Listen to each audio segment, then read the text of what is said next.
90% of startups fail within 3 years of operation. 36% of them fail because they have built something no one wants. So today in this show, I've invited TS and John to come over to teach us about how we can build something someone wants. TS and John, they are organizers of Lean Startup Machine in Kota Kinabalu. So basically, Lean Startup Machine is a 3-day workshop where they teach you how you can build a product where a customer wants and run the right experiments to stir your business into the right direction. So today you're gonna learn some basic principles on how we can build a product where customer wants. So without further ado, let's get started. Okay. So hello, Zhixiong and John. Welcome today. So let's start with this. How do you guys get into what you're doing right now? I mean, My Valley Flats. Hi, I'm Lin, and this is John. Hi guys. Right, we are from My Valley Flats. Sorry, yeah, you want to take again? Yes, yeah. How do you guys get to do what you are doing right now as like start up the company My Valley Flats? How do you guys get there? Okay, so you wanted us to do the intro or you want to jump in straight away? I mean, Because do you want to introduction ourselves or not? Yeah, I just want to intro you to see what is going on. Okay, so we're gonna intro ourselves, and then after that we're gonna talk about My Valley Flats. Wait. Okay. So Yeah, just talk a little bit about yourself, then we jump to the questions. okay. Right, hi guys, I'm Lin. This is John. Hi guys. We are from My Valley Flats. We have a software development company based in KK. We partner with Pine Valley to build their education product. And what else?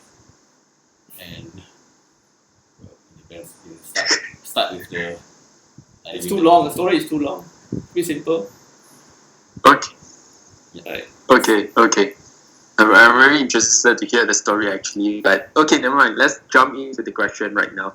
So, can you tell us what really is Lean Startup Machine and how exactly it works? Okay, Lean Startup Machine is actually a workshop, right? Developed based on the book The Lean Startup by Eric Ries. So in this workshop, it's a little bit different than normal workshop. It's actually a customer development workshop. So when you go to the workshop, you don't actually sit there for the 2 to 3 days. Instead, most of the time you're spending outside of the workshop, what we call get out of the building, right? The point is for you to validate your customer, find out whether they exist, whether they have a problem, and then only think about a solution. So it's a very different type of workshop.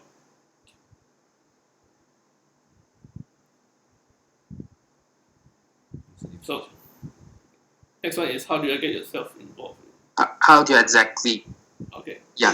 How does it exactly work? Okay. Very interesting. So basically, the workshop focuses a lot on making sure that you understand the principles of Lean first. So meaning that you need to create experiments, simple experiments that can prove whether your hypothesis of the market is correct or wrong. So what the workshop teaches you is a step-by-step guide, and it's very practical. So basically, you go out, you set a hypothesis, then you go out of the building to ask questions to find out if your hypothesis, just say for example, people love to, I don't know, you just say it's a startup about food, right? So people love to eat out these days. So they need to make sure that this hypothesis is correct before they can continue the next step of the startup. And to add to that, right, the point of this workshop, right, is not to prove yourself right. In fact, we are trying to prove yourself wrong. Yeah. Because by proving yourself wrong, that's how you learn. How you learn about new things about your customer, new things about your product, stuff like that. So you're going to craft your experiment in such a way that you want to learn the most out of it, and usually means by proving yourself wrong. Because proving yourself right you don't learn anything from that. You already know you're right? So you want to prove yourself wrong. Okay, so I mean, from my understanding from Lean Startup is you actually build a hypothesis, then you craft an experiment and try to validate whether or not your solution is right for the market. So my next question would be, how do we know that that is the right solution? Okay, there's a little bit of correction there. You're not trying to validate your solution. Yeah. We are trying to validate your hypothesis. meaning you make certain assumption. For example, you want to sell burgers.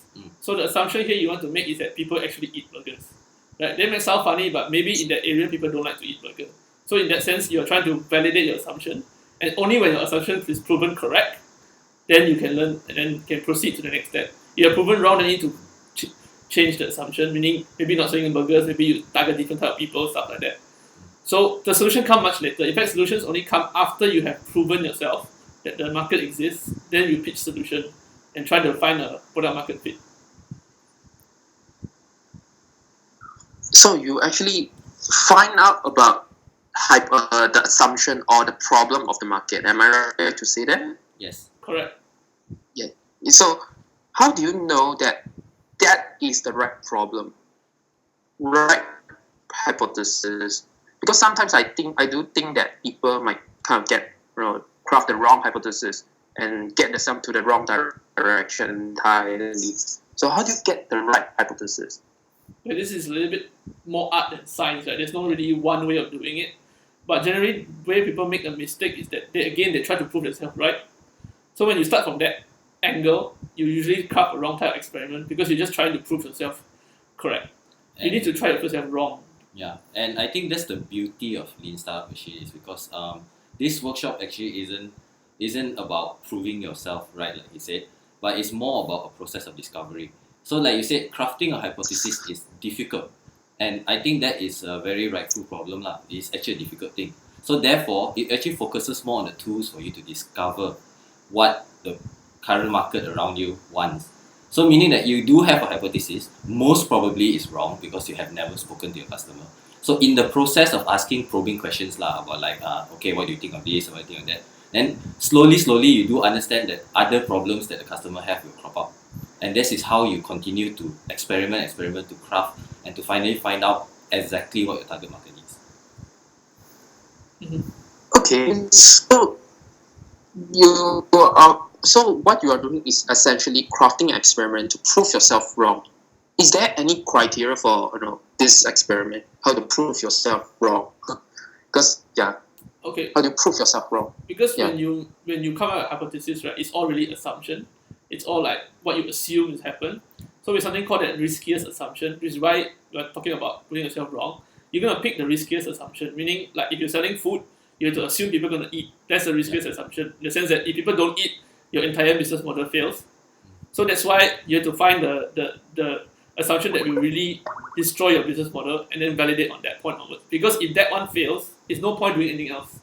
The rest just doesn't matter. So that's where it comes into play. Okay, so now what you do is you find the one assumption that is probably going to destroy your business and start with that first. That's how you prove everything first, is it? Correct. That's right. Start to prove everything. Okay. So then after we prove everything, this is the right solution. This is the right problem. Yes. How do we carry on from that? Once you have the right problem, you have certain assumption that you feel that is correct now with certain data, then you start pitching about solution. You start to offer the customers that you have validated before a certain solution that you have, and then you take their feedback, see whether they like the solution or not. There's another second level of validation because now you're validating the solution to the problem that you have found. Yeah. And you may come up with different solutions. The first solution may be wrong. That's how you discover. You're going to be pivoting to different solutions until you find the right fit. What? So that leads me to another question. What are the best practices for solution validation?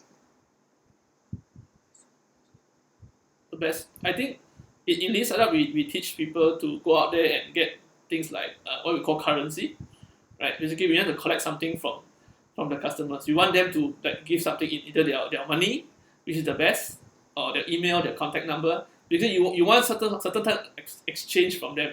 In fact, if they buy, is the best, or what we call pre-sell, meaning you can sell something without it existing. That will be the best. So the best feedback is really, in the sense, money and validation that they put. They decided they really want it and pay you for it. So basically, you're saying that you're trying to get customer before you are even building the, before you are building the product. Is that right? Exactly, that's exactly what lean is. Okay, that's okay. Do you have any? So what you really do is go down the street, talk to customer, trying to get something in exchange for something. Trying to pre-sell something, right? Correct. That's what really. That's the best way of validating a solution. Yes. Is there any other way for validating a solution? Once, if you're able to pre-sell, the next step, if you can do it, is really to deliver the solution in the most lean way possible. So meaning, like, even though your solution may be an app, right, you maybe come up with mock, or you manually emulate the experience of the app. So that would be really the best way, because again, it allows you to learn more things without having committing too much resource into it. So you're delivering a solution that is very, very lean, but you can learn from it. That customer may find is good enough, for them to experience. Yeah. So basically, what Derek Stewart says, maybe he calls it version 0. So basically, a product without the actual product, where everything is done manually. You need to test the core and the gist of the solution before you actually dive into building like systems and processes lah. Okay.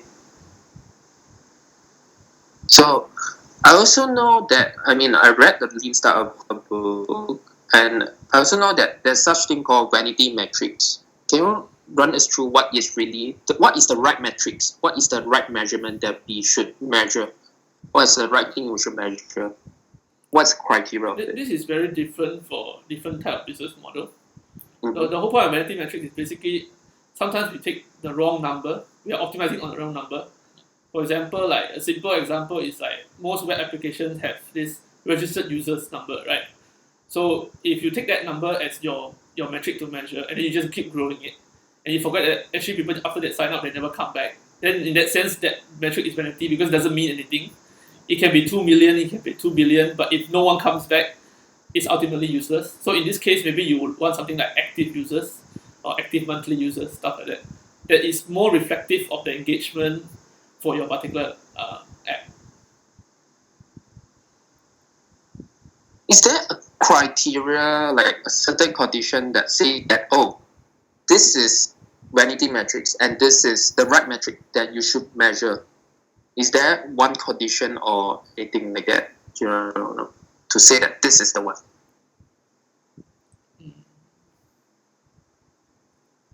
I guess when you look at the metric, right, I think you have to put in some sort of thought into it. You say that if I'm growing this number, does it matter? Does it affect the app itself? Your main goal of your app. If by growing registered number does in fact helps your app, in fact that's the point of the app, then yes. But if it actually doesn't, like what you're looking after is actually I want engagement, I want people to log in and use the app, then from there you can, by logic realize that no, wait a minute, registered users doesn't matter. I want active users. So you start measuring that instead. So it's really there's no right or wrong answer. Part of Lean is about testing and discovering it for yourself. So you learn along the way what to measure, what not to measure.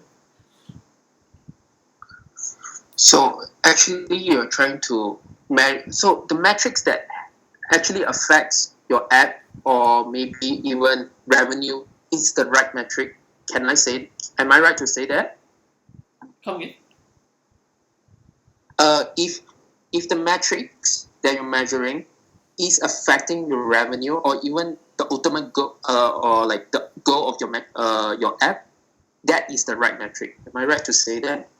Yeah, assume that revenue is what you want, because even revenue itself can be a vanity metric. Yeah. You can have a very high revenue, Okay. but if your margin is bad, Mhm. meaning if you're losing money, does it matter? Is that what you're after?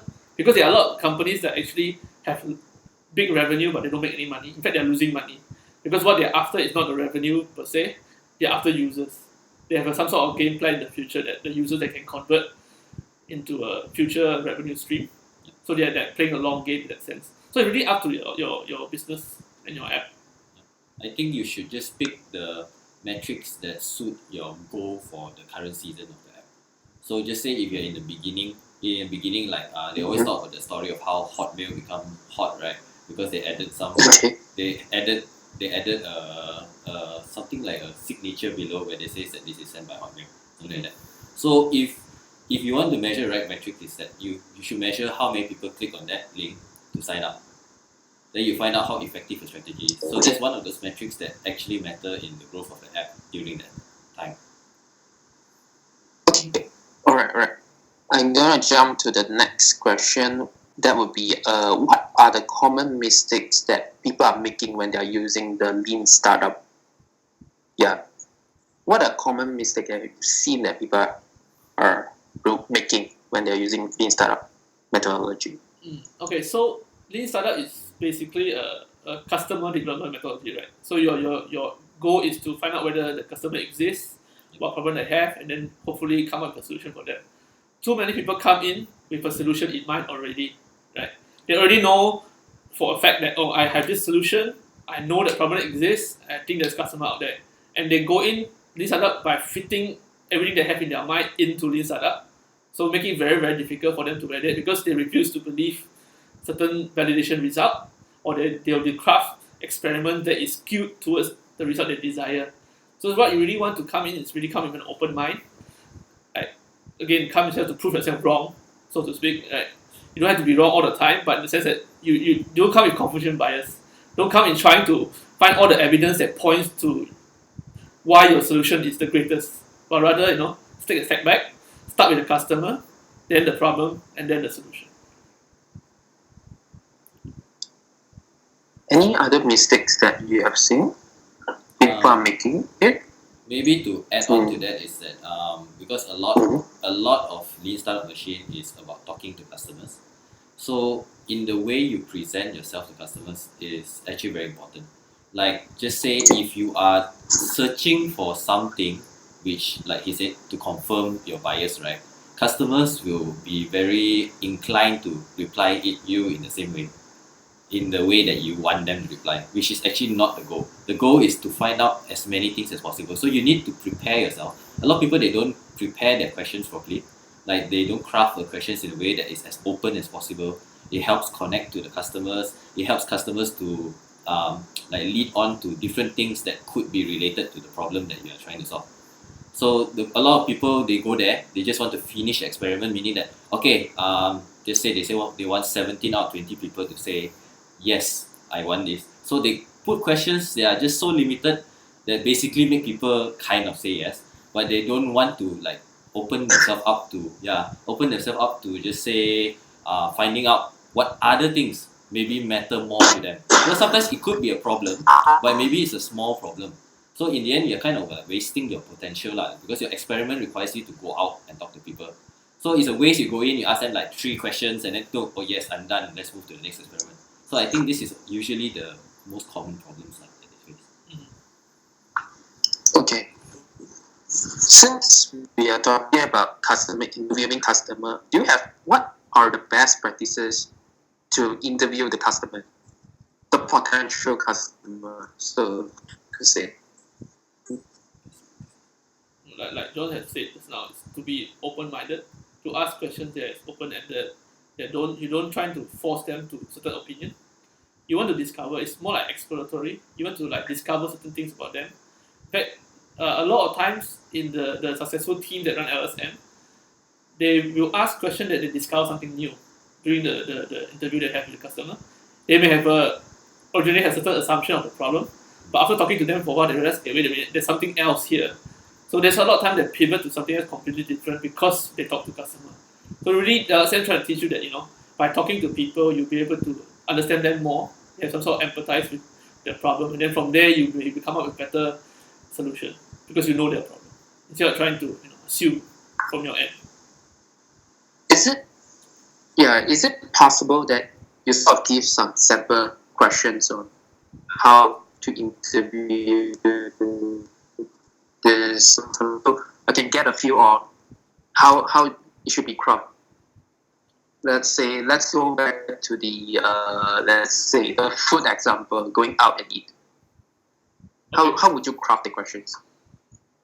Okay, so I guess we will play role playing here, right? So I'm gonna ask John. Yeah. So I just assume that I find John on the street, right? So I'm trying to ask him about Yes. food app, right? Yeah. So I ask him, hey, hi, Hi.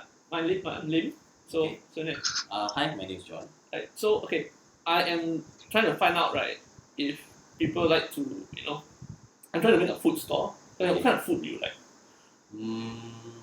What kind of food? I guess most of the Malaysian stuff like char kway teow and stuff like that. I guess Malaysian food. Okay, so say for lunch then, what kind of food do you prefer of all the choices that you have? For me, I prefer something that's within budget lah. So because lunch is you have to be quick and you don't want to spend so much. So something that's quick and delicious would be the best lah. Okay, so what's the budget like then for you? Around less than 10 ringgit, I guess. So you're looking for something like quick, tasty, and less than 10 ringgit. So would burger fit into the bill? Sometimes it depends on which burger joints because like in the afternoon it's actually difficult to find burger joint that is below 10 ringgit. So Okay. the Ramly burgers are they usually open at 9 lah.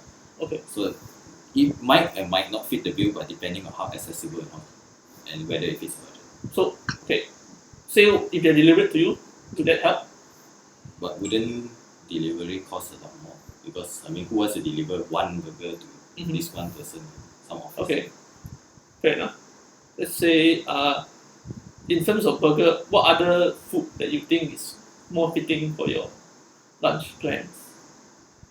What other food? Let's see. Actually, I wouldn't mind occasional, just say mixed rice and sap fan. That wouldn't be too bad as well because there are lots of choices and you can just choose lah whatever you like. I see. Okay, thank you so much for your time. Right. Thank you. So, if you can see that what I did there, I didn't start with pitching a burger. I'm trying to find out more about him, what he likes, what kind of budget that he has, what is the criteria that he chooses his lunch. And from there, I try to fit in, his burger is the right one. If it's no, then I find out why he doesn't like it. And I even pitch in an extra solution, so to speak, about delivery. Then he talked about things like whether cost is a problem and whether anyone actually going to deliver is not a problem. So from all these things, you can learn so much just from one single interview. You can not even learn for your current experiment. You can also learn a lot of things for the future experiment, and it also can guide you in the future experiment. Okay. I think I get a feel on what this is really about. It's try to prove yourself wrong, to lead yourself to the right solution. I see. I mean, to the right problem, and to the right target, and everything like that. All right. Okay. I guess I'm roughly done. I'm good. So I'm gonna ask this one last question. What do you have to say to all the aspiring entrepreneurs and entrepreneurs? Yeah, what do you want to say to them? Yeah, just last word. Okay. The most important thing about being an entrepreneur, right, is about trying things and doing it.